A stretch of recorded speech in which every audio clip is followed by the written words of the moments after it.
Derrière cette réticence à s'engager dans l'aventure entrepreneuriale, il y a ces idées reçues, ces préjugés.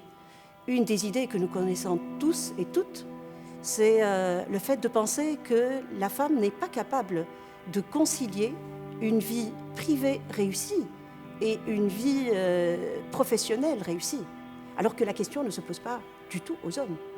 C'est un travail à faire sur soi. Ensuite, prouver aux autres qu'elle est capable de le faire.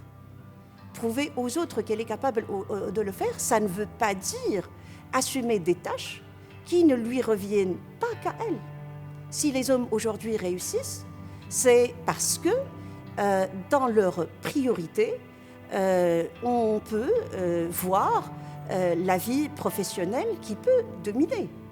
Je ne demande pas aux femmes de laisser tomber leur vie privée, mais ce que personnellement je demande aux femmes et ce que j'ai fait à un moment donné, c'est de faire que la priorité soit et au niveau professionnel et au niveau personnel. Réussir l'aventure entrepreneuriale, c'est d'abord des compétences.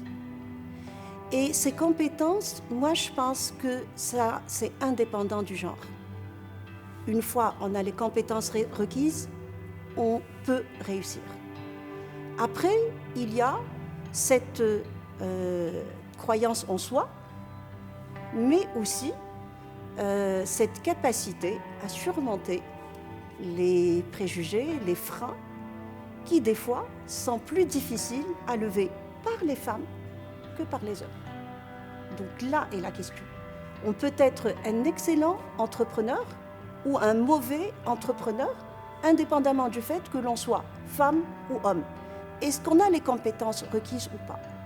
Mais le constat que je fais actuellement, c'est que quand on est femme, on a plus de freins à relever et on a plus de preuves à donner. Et pour être capable de le faire, il faut qu'elle ait les compétences nécessaires. Donc ça, c'est un premier point. Je dois être convaincue que je suis capable de faire ce que j'ai envie de faire. Être convaincue, ce n'est pas juste des paroles, c'est des compétences à acquérir. Donc je dois avoir les compétences. Ça, c'est le premier élément très important, la communication. Il faut maîtriser la communication. Maîtriser cette capacité à convaincre, à s'imposer, à négocier, à comprendre l'autre, à interagir avec l'autre et, je vais dire surtout, à ne pas hésiter à imposer son point de vue. Deuxième arme, je pense, qu'on doit avoir, c'est le réseau.